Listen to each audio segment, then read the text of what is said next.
દ્રષ્ટિએ પદની દ્રષ્ટિએ એ બધા જ વડીલોને પ્રણામ અને દીકરીઓ. આજનું જે આ સેશન છે કે જે ઇન્ડિયન એજ્યુકેશન નહીં પણ ઇન્ડિયન સરસ મજાનો શબ્દ વાપર્યો છે કે જ્ઞાન નોલેજ સિસ્ટમ. કારણ કે આજ સુધી આપણી આખી શિક્ષણ પદ્ધતિ છે ને એ એજ્યુકેશન શિક્ષણની અંદર ખોવાઈ ગયેલી હતી. હવે જે આપણે ભણવાનું છે, શીખવાનું છે, અથવા તો આપણા વારસાને આજના દિવસે તમારે યાદ કરવાનો છે કે આજનું આપણું અત્યાર સુધીનું જે ભારતીય જ્ઞાન પરંપરા કેવી હતી. તો એ જ્ઞાન પરંપરામાં શિક્ષણ તો એક નાનકડો હિસ્સો છે. એટલે મેં ટાઇટલ આપ્યું છે બિયોન્ડ ધ ક્લાસરૂમ. જ્ઞાન છે એ તમે જ્યાંથી સવાર પડે કે સાંજ સુધીમાં કેટલી જગ્યાએથી મેળવીએ છીએ. માટે આ આપણી જે આખી જ્ઞાન પરંપરા છે ને કેળવણીની પરંપરા છે, ઘડતરની પરંપરા છે. અને એ ઘડતર કરવાનું કામ આજ સુધી તો ગુરુકુળ પરંપરા હતી, આશ્રમમાં જ હતા. એટલે એ કામ શિક્ષકો અથવા તો એ આશ્રમમાં જે ગુરુઓ હતા એ કરતા. પણ હવે કેવું છે કે તમે જ્યારે ઘરેથી ભણવા આવો છો ત્યારે કોલેજ કે સ્કૂલનો ટાઈમ 5 કલાકનો હોય છે અને ઘરનો ટાઈમ 19 કલાકનો હોય છે. ત્યારે અહીંયા આવીને અમે જે કંઈ શીખવીએ કે તમારી અંદર જે કંઈ ઘડતર કરવાનું પ્રોસેસ કરીએ એ અને ઘરેથી જે થાય છે એ બંને વચ્ચે બહુ મોટો ગેપ હોય છે. એટલા માટે જ્ઞાનની વાત કરીએ છીએ ત્યારે કેળવણીની વાત આવે અને કેળવણી છે ને એ બિયોન્ડ ધ ક્લાસરૂમ. ક્લાસરૂમ એક હિસ્સો છે. એટલા માટે મેં નામ રાખ્યું છે બિયોન્ડ ધ ક્લાસરૂમ. બીજું, આપણી જે ભારતીય જ્ઞાન પરંપરા છે એના ટોપિક્સ આજના દિવસમાં તમે લગભગ પૂરા દિવસમાં જે કંઈ વક્તાઓ આવવાના છે એની વાતો કરવાના છે. બહુ સરસ અદ્ભુત આપણી આખી જ્ઞાન પરંપરા હતી કે જેમાં અમીર ગરીબ રાજા રંક બધા જ ને આશ્રમમાં જઈને એક સાથે એક સરખું શિક્ષણ મેળવવાનું હતું. તમે જુઓ કે ભગવાન શ્રી રામ હોય કે ભગવાન શ્રી કૃષ્ણ છે, પણ કૃષ્ણ અને સુદામા સાંદીપની આશ્રમમાં એક જ લેવલ ઉપર રહીને શિક્ષણ પામે. બધું જ કામ આશ્રમમાં જઈને શીખવાનું અને એટલે જ એ સર્વાંગી કેળવણીનું કામ હતું. આ આપણી આખી ભારતીય પરંપરા હતી જ્ઞાનની કે બાળકનું સર્વાંગી વિકાસ થાય, કેળવાય. પછી એક સમય એવો આવ્યો ધીમે ધીમે કે જેમાં અંગ્રેજો આવ્યા અને અંગ્રેજો આવ્યા પછી એ વેસ્ટર્ન એજ્યુકેશન સિસ્ટમ લાવ્યા. લગભગ 1858 પછીથી આ એક અંગ્રેજોની શાસન વ્યવસ્થા આવી અને એ લોકોને એવું થયું કે અહીંયા પરીક્ષા તો છે જ નહીં. આપણા લોકોને પરીક્ષા એટલે શું ખબર જ નહોતી. આખું મૂલ્યાંકન થતું આપણું આંતરિક મૂલ્યાંકન. અને એ લોકોએ પરીક્ષા સિસ્ટમ જ્યારે દાખલ કરી ત્યારે બ્રિટનમાં સૌથી પહેલા એ સમયમાં 1858માં પાસિંગ માર્ક 65% હતા. અને એ લોકોને થયું કે ભારતીયોને તો પરીક્ષા આપતા જ નથી આવડતું, 65% પાસિંગ માર્ક રાખશો તો એને જોતા તો એવા ક્લાર્ક મળશે નહીં, કોઈ પાસ જ નહીં થાય. એટલે એને 32.5% રાખ્યા, 65 ના અડધા કરી દીધા. એટલે 32.5% લગભગ 1860 સુધી ચાલ્યું. પછી કેલ્ક્યુલેશનમાં પ્રોબ્લેમ થવા માંડ્યા એટલે 32.5 ના 33 કર્યા. એટલે એક લાકડીએ હાંકવાની શરૂઆત થઈ. ત્યારથી પોતાની અંદરની જે અનન્યતા હતી દરેક બાળકની અંદર, જેમ ફૂલોની વાત કરીએ તો ગુલાબ અલગ એની અંદરની એક સુંદરતા છે, એ જ રીતે મોગરો છે, ગલગોટો છે, તો બધાની અંદર આંતરિક સુંદરતા અલગ છે. જ્યારે સિસ્ટમ શરૂ થઈ એટલે બધાને એક જ લાકડીએ હાંકવાનું હતું અને પછી સ્પર્ધાત્મક એવડી મોટી આમ વાતાવરણ ઊભું થઈ ગયું કે એ સમયમાં ઓશો રજનીશે એવું કીધું હતું. હવે આજની તો સમય એને જોયો જ નથી. ત્યારે એને એવું કીધું હતું કે આ સિસ્ટમ બંધ કરો, આ છે આત્મહત્યાના કારખાના છે, એવો શબ્દ વાપર્યો હતો. કે આ એ સમયનું અત્યારનું જે ભણતર છે, જે શાળા કોલેજ છે, એ આત્મહત્યાના કારખાના છે. અને અત્યારે હવે આપણે જોઈ લીધું કોટામાં જે રીતે વિદ્યાર્થીઓ સુસાઇડ કરે છે, જે રીતે આત્મહત્યાઓ થઈ રહી છે, જે ભણતરનું ભાર વધી રહ્યું છે. એટલે સરકાર પણ જાગૃત થઈ અને એણે નેશનલ એજ્યુકેશન પોલિસી લાગુ પાડી 2020. અને એની અંદરના જે સભ્યો છે એ એટલા બધા પારંગત છે આખી પોલિસી ઘડવાવાળા કે એણે આપણી આખી ગુરુકુળ પરંપરાનો અભ્યાસ કર્યો છે અને પછી જે ભૂલો છે ને એને સુધારવાની કોશિશ કરી છે. જો આ પોલિસી બરાબર રીતે લાગુ પડે ને તો નેક્સ્ટ 20 વર્ષમાં એવું કહેવામાં આવે છે કે આપણા યુવાનો, તમે બેઠેલા બધા એન્ટરપ્રિન્યોર્સ હશો, લીડર્સ હશો, નોકરી શોધવા નહીં જાઓ, નોકરી આપતા હશો. આટલી સરસ આ પોલિસી છે, પણ પ્રશ્ન એ છે કે એને ઇમ્પ્લિમેન્ટ કેમ કરવાનું. અત્યાર સુધી શું હતું, બધું થોપવામાં આવતું, ફરજિયાતપણે બધી વસ્તુઓ કરવામાં આવતી, તમારે આ કરવાનું જ છે. બધાએ પાસિંગ, તમારી અંદરની ક્વોલિટી એક બાજુ રહી ગઈ હતી, પણ બધાની અંદર કે બધાએ 33% માર્ક લાવો, તમારામાં એક ક્વોલિટી છે 99% લાવવાની, પણ એકમાં 33 નથી આવ્યા એટલે ફેલ. એટલે બધાને લાકડી લઈને એકને એક વસ્તુ થોપવામાં આવતી હતી, અને એ લાકડી જે પકડેલી છે ને એને હવે મૂકવાનો સમય આવી ગયો છે. નવી એજ્યુકેશન જે હવે નેશનલ એજ્યુકેશન પોલિસી આવી છે એ પણ આપણા હાથમાંથી આ લાકડીને છોડાવવાની કોશિશ કરી રહી છે. વર્ષોથી જ્યારે અમુક વસ્તુઓ આપણા હાથમાં આવે ને એટલે એક પરંપરા થઈ જાય, તો પછી એ પરંપરાને તોડવાનો એક સમય આવે. આ લાકડીની વાત આવે છે ને ત્યારે મને એક સરસ મજાની વાર્તા, જો કે હવે આપણા આ સિસ્ટમમાંથી વાર્તા નીકળી ગઈ છે, ઘરે વાર્તાઓ નથી કહેવામાં આવતી કે સ્કૂલ કોલેજમાં વાર્તાઓ નથી કહેવામાં આવતી. વાર્તા દ્વારા શિક્ષણ છે ને એ પરંપરા હતી. સરસ મજાની વાર્તાઓ રજૂ કરવામાં આવતી જેથી આપણું મનનું ખેડાણ થાય અને પછીથી આપણે અંદર જે કાંઈ રોપે ને એ સરસ મજાનું ઉગે. એટલે એક સરસ મજાની આ જ્યારે એજ્યુકેશન આ 33% માર્ક્સની લાકડી આપણા હાથમાં પકડાવી દીધી છે ને એને મૂકવાની વાત છે ને ત્યારે એક લાકડીની વાર્તા યાદ આવે છે.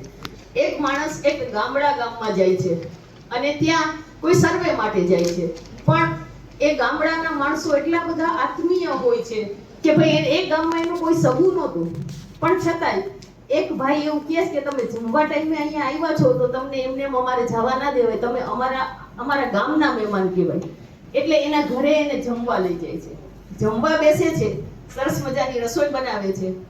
જમવા બેઠા એટલે આટલી નાનો લાકડીનો ટુકડો બધાના હાથમાં દીધો, એ લોકોએ હાથમાં લીધો, ઘરના સભ્યોએ, અને મહેમાનને પકડાઈને પછી મહેમાન જમવા માંડ્યા તો કે ઉભા રહ્યો, આમ નથી જમવાનું.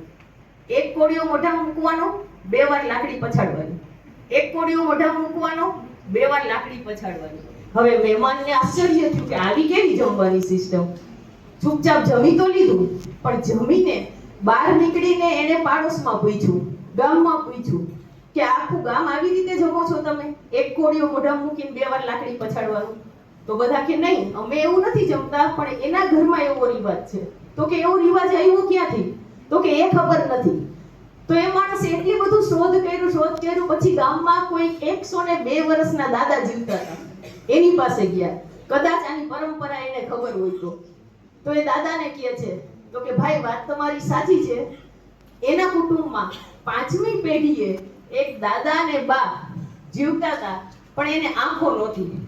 જમવા બેસે ત્યારે બિલાડું કૂતરું એની થાળીમાંથી રોટલો ન લઈ જાય એટલે એક એક કોળીએ 2 વાર લાકડી પછાડે જેથી એ દૂર રહે. આ પરંપરા હકીકતે તો છોડી દેવાની હતી ને, પાછળની પેઢીને તો આંખો હતી, પણ એને અમુક પરંપરાઓ આપણે એવી રીતે નિભાવીએ છીએ કે જે સમય સંજોગો સાથે બદલાવી જોઈએ.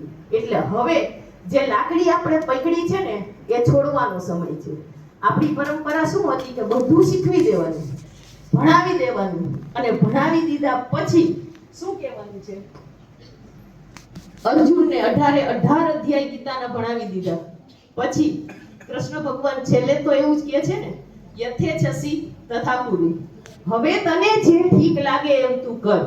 કારણ કે દરેકની પ્રકૃતિ અલગ છે, બધાને એક જ સાથે ને એક જ સરખું ભણાવો છતાંય બધામાં અલગ અલગ ઉગે છે. તો પછી એની પ્રકૃતિ મુજબ એને જીવવા દેવું પડે. અને એક વખત જ્યારે ગુરુ કક્ષાએ એવું કહેવામાં આવે ને કે મેં હવે તને બધું કહી દીધું છે, હવે તને જે અનુકૂળ હોય એવી રીતે આમાંથી તું મેળવ, ત્યારે પછી અર્જુન પણ છેલ્લે શરણાગતિ સ્વીકારીને એવું કહે છે કે હવે તમે જે કહેશો એ પ્રમાણે જ હું વર્તીશ. પણ આ આપણી એજ્યુકેશન સિસ્ટમ, જ્ઞાન પ્રણાલી, શિક્ષણ પ્રણાલી જે કયો તે આ હતી, થોપવાનું કશું નહીં. જ્યારે આ 33 ગુણની લાકડી પકડી લીધી ને પછી આપણે સતત અને સતત થોપવાનું શરૂ કરી દીધું કે આમ કરશું તો જ તમે પાસ ગણાશો. પણ આ થોપવામાંથી બહાર કાઢવાની આ નવી પોલિસી, આખી પોલિસી તમને ખબર છે, કોલેજમાં તો હવે બધું એપ્લાય થઈ ગયું છે, આખી સિસ્ટમ કે 4 વર્ષ તમારા છે એના સર્ટિફિકેટ 4 વર્ષ કોલેજના કરે તો પછી માસ્ટરનું 1 અને 3 કરે તો 2. પણ હજી શાળા લેવલે આ બધું એપ્લાય થયેલું નથી. અને ગુરુકુળ પરંપરા અને આપણી આ રાષ્ટ્રીય શિક્ષણ નીતિની વચ્ચે સામ્યતા શું છે એ થોડીક વાતો કરીશ. અને પછી આજના સમયમાં આ શિક્ષણ નીતિથી આપણે કેવું તૈયાર થવાનું છે એ સક્સેસ થવા માટે અને જીવનને સાર્થક કરવા માટે. કારણ કે વર્તમાન ખરાબ હોય ને એ ભવ્ય ભૂતકાળની વાતો બહુ કરે. આપણું ભૂતકાળ ભવ્ય છે જ. આજે ભવ્ય ભૂતકાળની વાતો ઘણી થશે, શિક્ષણ પદ્ધતિની વાતો થશે, જ્ઞાન પદ્ધતિની વાતો થશે, પણ એને આજના સમયમાં એપ્લાય કેમ કરવું? આપણે તો સોલ્યુશન શોધવાનું છે ને કે હવે આપણે શું કરશું. અને એટલે જ આ જે આખી નવી જે રાષ્ટ્રીય નીતિ આવેલી છે અને એ રાષ્ટ્રીય નીતિમાં શિક્ષણમાં જે ફેરફારો આવ્યા છે એ ફેરફારોની મને ગમતી થોડી ઘણી વાતો મારે કહેવી છે. પ્રાઇમરીમાં શિક્ષણ 1 થી ને લગભગ 2 ધોરણ સુધી, પહેલા 5 વર્ષ કે એમાં હવે એક્ઝામ કાઢી નાખી છે. એટલે બાળકોને એક પરીક્ષાના ભયમાંથી તો મુક્તિ આવી. બાકી બાળકો તોની મમ્મીઓ એટલું બધું કમ્પેરિઝન પ્રાઇમરીમાં, કેજીમાં, અરે પહેલા બીજા ધોરણના બાળકોને રમવા દ્યો, એને એટલું બધું લખાવતા 2.5 વર્ષ, 1.5 વર્ષ, 2 વર્ષે. હવે સારું છે કે 7 વર્ષે તમને 6 વર્ષ પૂરા થાય પછી જ એડમિશન મળશે. પૂરેપૂરો એ 5 વર્ષનો સમયગાળો છે ને, મગજનો વિકાસ શરૂઆતના ગર્ભમાં બાળક હોય થી 5 વર્ષનું થાય ને ત્યાં સુધીમાં 90% બ્રેનનો વિકાસ થાય છે. તો ત્યારે એને રમવા દેવું બહુ જરૂરી હતું. જ્યારે આપણે તો ઓલા 1.5 ને 2 વર્ષે એને ભણવાનું, એકડા ઘૂંટાવાનું, લખવાનું, એટલું બધો ત્રાસ આપવાનું શરૂ કરી દીધું હતું. એટલે પણ આ સરસ છે, પણ એને જો મા બાપ પાછું ઘરે ના શીખવાડે ને એપ્લાય ન કરે તો સારી વાત છે. જે 6 વર્ષ પૂરા થાય પછી જ એને ફર્સ્ટમાં એડમિશન દેવાનું છે એ વસ્તુ. ત્યાર પછી આપણામાં જે સૌથી મોટી કમી હતી કે 10મા ધોરણ પછી આઈટીઆઈ થતું, એ હવે લગભગ 6, 7, 8માં લાગુ પાડવાની વાત આવી છે પ્રાઇમરીમાં અમારે, કે જેમાં વ્યક્તિઓ એવા બધા કામો શીખે કે જેમાં એના કૌશલ્ય વિકસે. અને એ કૌશલ્ય વિકસે એવા કામો માટે પછી એ ભલે ને આર્ટિસ્ટ હોય, મહેંદી હોય, પ્લમ્બિંગ હોય કે પછી રસોઈ કળા હોય, સંગીત, વાદન, ગાયન, કોડિંગ પણ એમાં નાખ્યું છે કે ત્યારથી જ બાળક થોડું આધુનિક યુગ માટે તૈયાર થાય. તો આ બધા અધર ભણવાના ઓલામાં એવું હતું કે બાળકને રમવા જવાનું બંધ કરાવી દીધું હતું. પણ એટલે આ બહુ જરૂરી વસ્તુઓ ઇમ્પ્લિમેન્ટ કરવાની છે. હવે પોલિસી તો એટલી સરસ છે કે જો યથાયોગ્ય ઇમ્પ્લિમેન્ટ થાય ને તો કદાચ ભારતનું આખું ભાવિ બદલી જાય એમ છે. પણ હવે એ બધું આપણા હાથમાં છે. માર્કિંગ સિસ્ટમ એટલી સરસ દાખલ કરી છે કે મને તો એ જોઈને જ આનંદ થયો. સૌથી પહેલું કે જે આ ગુણાંકન સિસ્ટમ છે ને એને કાઢી નાખી અને એણે એની જગ્યાએ 50-50 માર્ક 2 સત્રમાં આપવાની વાત કરી છે. અને એમાં પહેલા સત્રમાં અને બીજા સત્રમાં ગુણાંકન કેમ કરવાનું? માત્ર એના પરીક્ષાના માર્ક્સના 20% જ લેવાના છે. ત્યાર પછી 15% ટીચર્સ એસેસમેન્ટ છે કે બાળકમાં બીજી કઈ ખૂબીઓ છે. ભલે કદાચ ભણવામાં નબળું છે, બીજી તો હોય ને દરેક વ્યક્તિમાં ખૂબી, બધા ભણીને કે થોડા બનવાના છે. તો એ ટીચર્સ એસેસમેન્ટના 15% ગુણ છે. 10% ગુણ તો તમારા અંદર કલીગ્સ એસેસમેન્ટ છે, ક્લાસરૂમના તમારી સાથે તમારા ફ્રેન્ડ્સ, એ 10% માર્ક્સ તમારા મૂકશે. આ દાખલ કરવા માટેનો ઈરાદો એ છે કે સહકારની ભાવના વધે, અંદર ઝઘડાઓ ના થાય, એકબીજાની સાથે હળી મળીને રહીએ. બેનપણી પણ કહી શકે ને કે ભાઈ 10% મારા હાથમાં છે માર્ક્સ, મારી સાથે સારો વ્યવહાર કરવાનો. આ સારો વ્યવહાર કરવા માટે 10% એ છે. અને 5% સેલ્ફ એસેસમેન્ટના નાખ્યા છે, ખુદને જ ખુદનું એસેસમેન્ટ કરવાનું. હવે સ્વ મૂલ્યાંકન કરીએ તો એ તો સરકારને ખબર હોય કે 5માંથી 4 કોઈ ના દે, 5માંથી 5 પોતાની જાતને દઈ જ દે. તમારે તમને જ માર્ક દેવાના હોય તો શું થાય? પણ તમે તમારી જાતનું મૂલ્યાંકન કરવા માટે એક વખત વિચારો તો ખરા, હું ગઈકાલે ક્યાં હતી, આજે ક્યાં છું, મારામાં કઈ પરિવર્તન આવ્યું, હું 5 માર્ક મારી જાતને આપું છું તો મારી જાતને 5 માર્ક દેવા જેવું છે. એટલે આ સિસ્ટમ કે જે પહેલાના સમયમાં હતી ગુરુકુળ પરંપરામાં, જે પરીક્ષાઓ નહોતી અને પરીક્ષાઓ લઈને એક લાકડીએ નહોતા હાંકવાના, એવી સરસ મજાની સિસ્ટમ હવે દાખલ થશે. પણ એને એપ્લાય કરવા માટે શું કરવાનું? મહેનતો તો શિક્ષકો અને અધ્યાપકોની વધવાની છે આ બધી બાબતમાં. કારણ કે એક વ્યક્તિગત એસેસમેન્ટ કરવાનું છે અને વ્યક્તિગત એસેસમેન્ટમાં એની અંદરની ખૂબીઓ કઈ છે, એની અંદરની કમીઓ કઈ છે, આ બધું જોવું પડે, એને બહાર કાઢવું પડે. એટલે ઘણી બધી મહેનત કરવાની છે. અને આપણે આપણી પરંપરાને ભૂલી ગયા છીએ અને આપણી પરંપરા વિદેશોએ લઈ લીધી છે. અંગ્રેજો આવીને આપણને એની એજ્યુકેશન પોલિસીમાં ઢાળી દીધા. પણ લંડનમાં એક સરસ મજાની સ્કૂલ છે, સમરહિલ. જો કોઈ એ પુસ્તક એ બહુ સરસ છે, હું લઈ આવવાની હતી પણ મેં કોઈને વાંચવા દીધું હશે એટલે ઘરમાં મળ્યું નહીં. સમરહિલ સ્કૂલ છે, 100% ગુરુકુળ પરંપરાથી ચાલતી શાળા. એ 1921 થી શરૂ થઈ અને 2021માં 100 વર્ષ પૂરા કર્યા.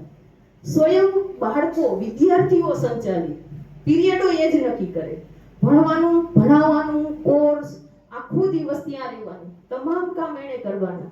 બાંધકામથી માંડીને રમતગમતના મેદાનો બનાવવાનું બધું એને કરવાનું. વિભાજન ખરા કે ધોરણ 5 નો ક્લાસ, આ 6 નો, 7 નો, 8 નો, પણ વિદ્યાર્થીઓ માટે ફરજિયાત નહીં. એને એવું થાય કે મારે 10માના ક્લાસમાં બેસવું છે તો એ ભણી શકે, એને 5મામાં બેસવું છે તો એ ભણી શકે. આપણને એમ થાય કે આ તો અવ્યવસ્થા થઈ જાય, આમાં કેમ મેનેજ કરવું, આમાં કેમ ટાઈમ ટેબલ ગોઠવું. 100 વર્ષથી ચાલે છે આ શાળા, એને અવ્યવસ્થા નહીં થઈ હોય કઈ. કેટલી સરસ. અને એમાં એ લોકોએ લગભગ 2020 ની આસપાસ કંઈક વિરોધ થયો કે આ એક શાળા બધાથી અલગ છે અને એટલે આપણા એજ્યુકેશન સિસ્ટમમાં બંધ બેસતી નથી, એને બંધ કરો. તો 100 વર્ષમાં એમાં ભણી ગયેલા ડોક્ટર, સીએ, સીએસ, એન્જિનિયર, ટોપ કંપનીના માલિકો બધા રોડ ઉપર ઉતરી ગયા હતા કે નહીં, આ શાળા કોઈ રીતે બંધ ન થવી જોઈએ. શા માટે? તો કે એણે અમારું સર્વાંગી ઘડતર કર્યું છે. અને એટલે ફરજિયાતપણે એટલો વિરોધ દેશમાં થયો ને કે એને ચાલુ રાખવી પડી. આવી તો કેટલી બધી શાળાઓ છે. જ્યારે આ બોલવાનું થયું ત્યારે મને એમ થયું કે આપણી ભારતીય પરંપરાને આપણે કેમ આટલા ઝડપથી ભૂલી ગયા. ભલે સિસ્ટમ આવી ગઈ, પાસિંગ માર્કની સિસ્ટમ આવી ગઈ, પણ ક્લાસનો રાજા તો હું છું ને. કોલેજના રાજા એના પ્રિન્સિપલ હોય કે કેમ્પસના રાજા ટ્રસ્ટી હોય. ક્લાસરૂમ તો એક અધ્યાપક હોય કે શિક્ષક હોય, એ એનો રાજા છે. ક્લાસરૂમમાં કેમ ભણાવવું, કેવી એક્ટિવિટી કરાવી, કોર્સ સિવાયની કઈ કઈ બાબતો રાખવી, એનો સર્વાંગી વિકાસ થાય એવી કઈ પ્રવૃત્તિ કરાવી, એ બધું તો આપણા હાથમાં હોય ને. એના માટે કોઈ ના ન પાડે કે મારા બાળકો સાથે હું કેવો વ્યવહાર કરું. હવે તો નવી સિસ્ટમમાં તો કોર્સ, હકીકતે સિલેબસ ઘટાડી દેવાની વાત આવી. ખૂબ ઓછા સિલેબસ કરી દેવાના છે. અને એ ઘટાડી દેવાની વાત એટલે ભણવાનું ઓછું નથી કરવાનું. ક્લાસમાં ડિસ્કશન થાય, ડિબેટ થાય, હેલ્ધી ચર્ચાઓ થાય. આપણે છે ને વક્તૃત્વ સ્પર્ધાઓ યોજીને બધાને સામે બોલતા જ શીખવાડી દીધું, સાથે બોલતા શીખવાડ્યું જ નહીં. આ જે હેલ્ધી ડિસ્કશન છે ને એ સાથે બોલવાની વાત છે. હવે સમય એવો છે, 20મી સદી લીડરની હતી, એકલો માણસ હાલે. હવે સમય એવો છે કે તમારે ટીમ વર્ક જોશે, બધાએ સાથે ચાલીને ચાલવાનું છે. અને એટલે જ આવા કન્સેપ્ટ એમાં મૂકેલા છે કે તમારે ભણાવવાનું ઓછું થાય તો તમે બીજી પ્રવૃત્તિઓ કરો. પણ આપણે તો કોર્સ પૂરો કરીને પછી હાથ ઊંચા કરી દઈએ તો પછી ન ચાલે ને. સિસ્ટમ એ આવી છે કે તમારા કોર્સ કરતા બાળકનો સર્વાંગી વિકાસ થાય એવી કઈ પ્રવૃત્તિઓ કરો.